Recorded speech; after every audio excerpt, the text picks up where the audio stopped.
What's happening, social media? It's Friday, and it would have been live a lot sooner than now, but I was too busy playing around with Skype.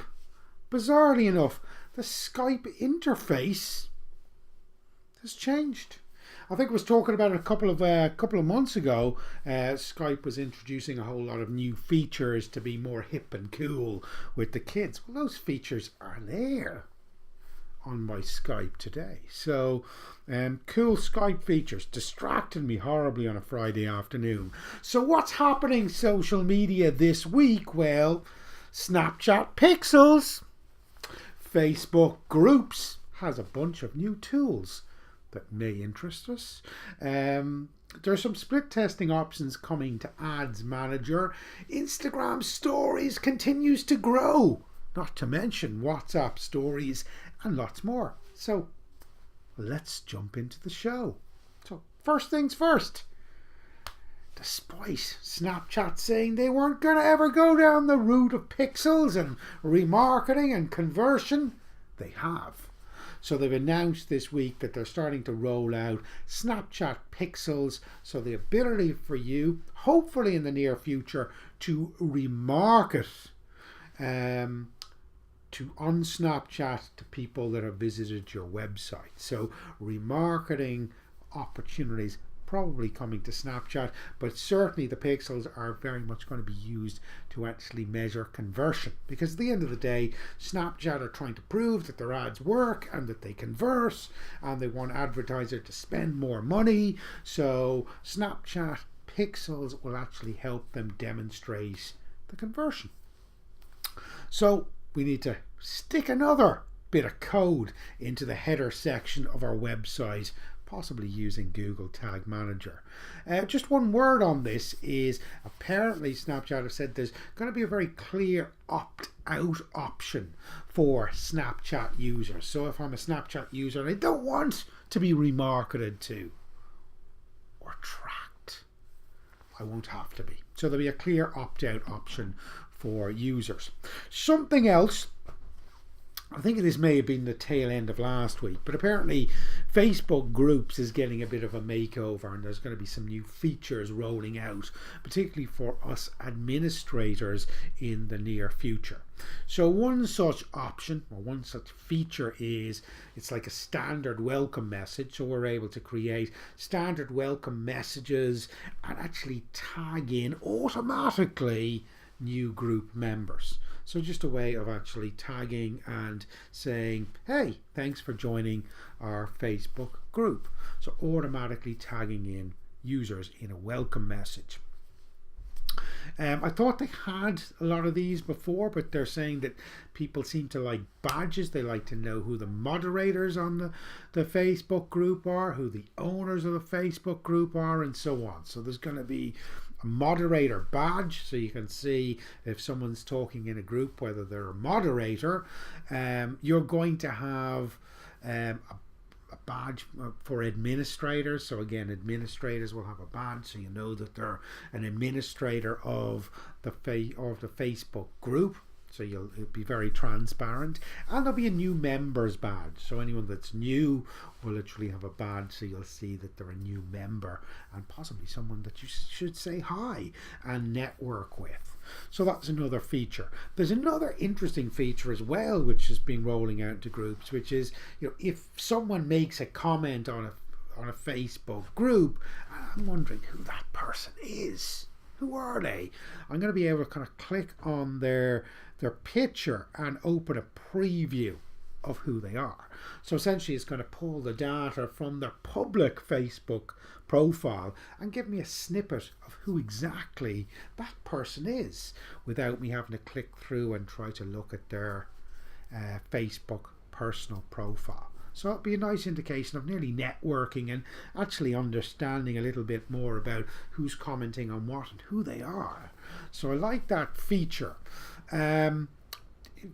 Groups have insights now. They have done for a little while. There's a tip section rolling out to give you tips and tricks on how you can improve the engagement and the reach within your group.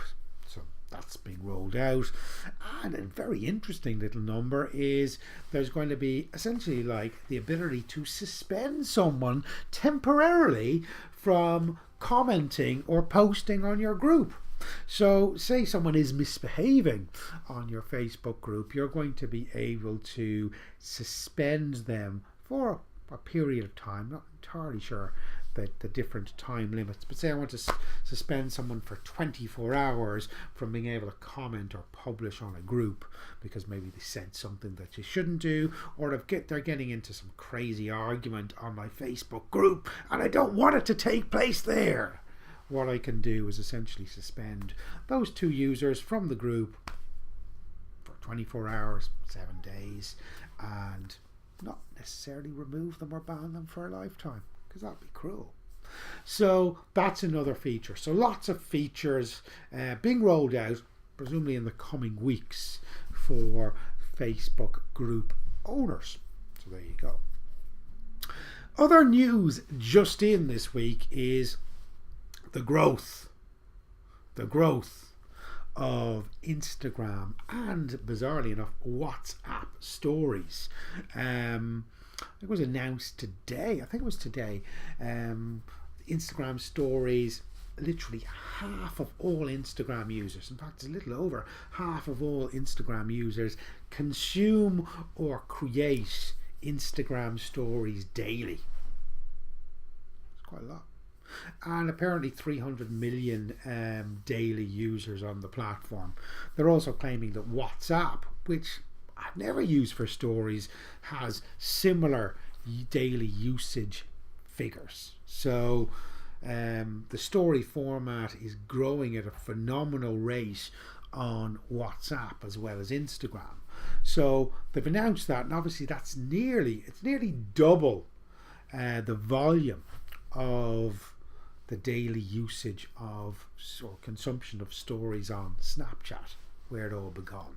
So it continues to grow, and I think it was in June. Snapchat were saying 250 million daily users of Instagram stories. We're just at the beginning of November. That's up 50 million. So continuing to grow. So Instagram stories are powerful. We need to start to figure out how to use them as marketeers because they're massive and people are engaging with them. You probably also noticed this week on Instagram that they're starting to showcase stories in our story newsfeed. So I go to my Instagram newsfead here, and we see we have the stories at the very top that we can consume, but also on our feed itself. When I'm scrolling through my feed, looking for stuff to see and consume. You're telling me you're going to hide on me now? Where are we at? This is a conspiracy theory. Maybe I've scrolled past them. Hold on 1 second. Seem to have done quite a lot of scrolling here. Halfway down our newsfeed, or when we're scrolling through our newsfeed, we're going to notice, some of us are, that we have stories literally being showcased in our newsfeed. And those stories are going to be very prominent. So we're going to be able to engage with this is priceless stuff. I was looking at this earlier on thinking, geez, that's very powerful.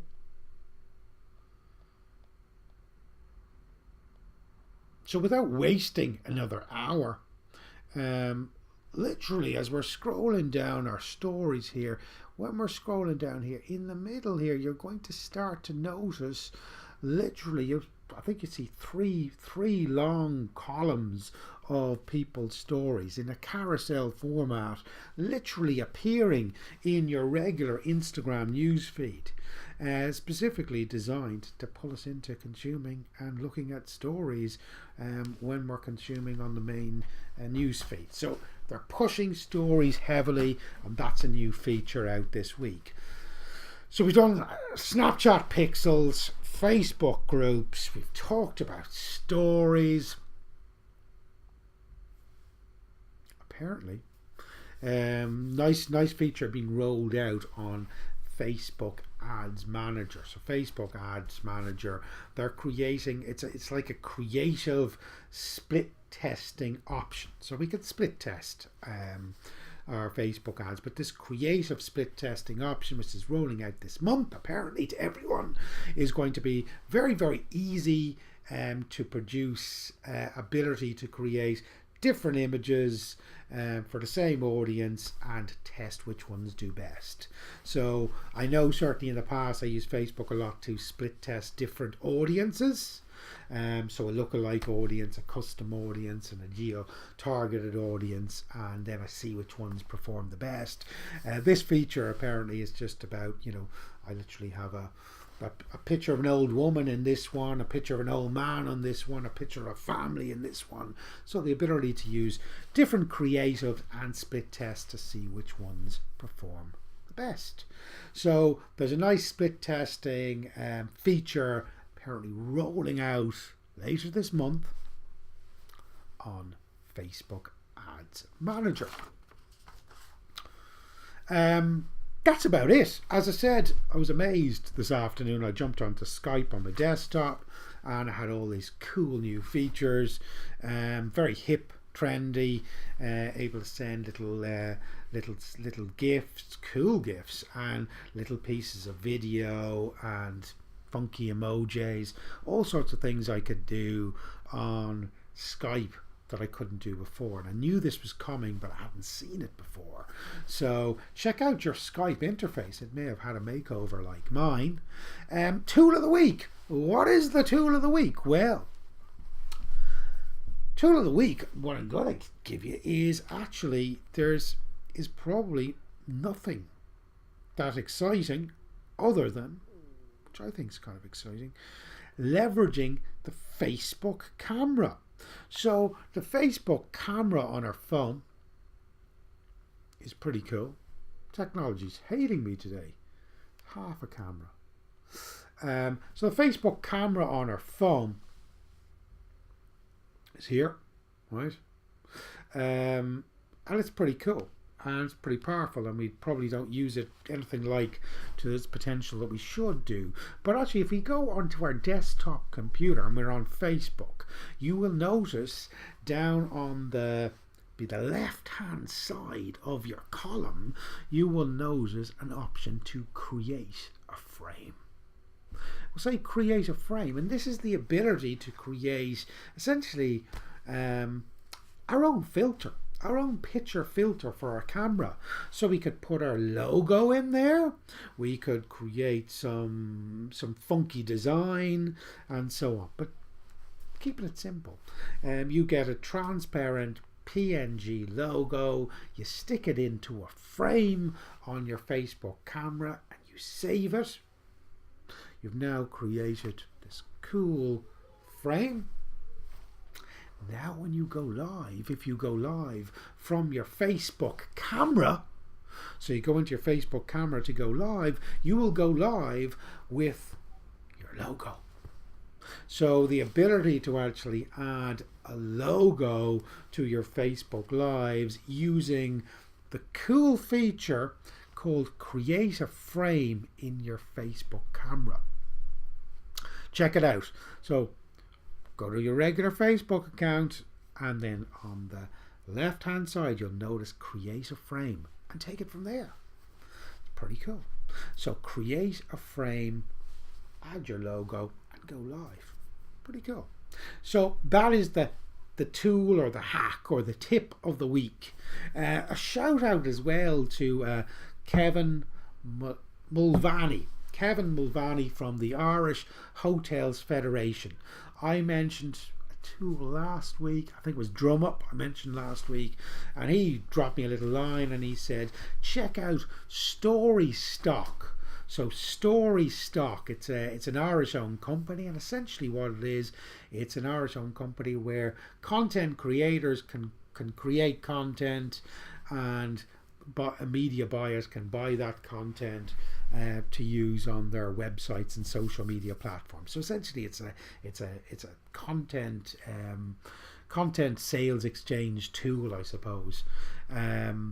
It's kind of interesting. So essentially, Storystock, if you're looking for a piece of media, or you're looking for something to be written, maybe you want a blog post written, essentially I create a brief on Storystock, I put the brief out on Storystock, I tell people how much I will pay for my blog post, and essentially bloggers and authors and media folk can actually bid for that work or take on that work. So essentially, I want something to be created. I go there, I say, this is what I'm looking for. Someone says, yes, Greg, I can do that. And the deal is done.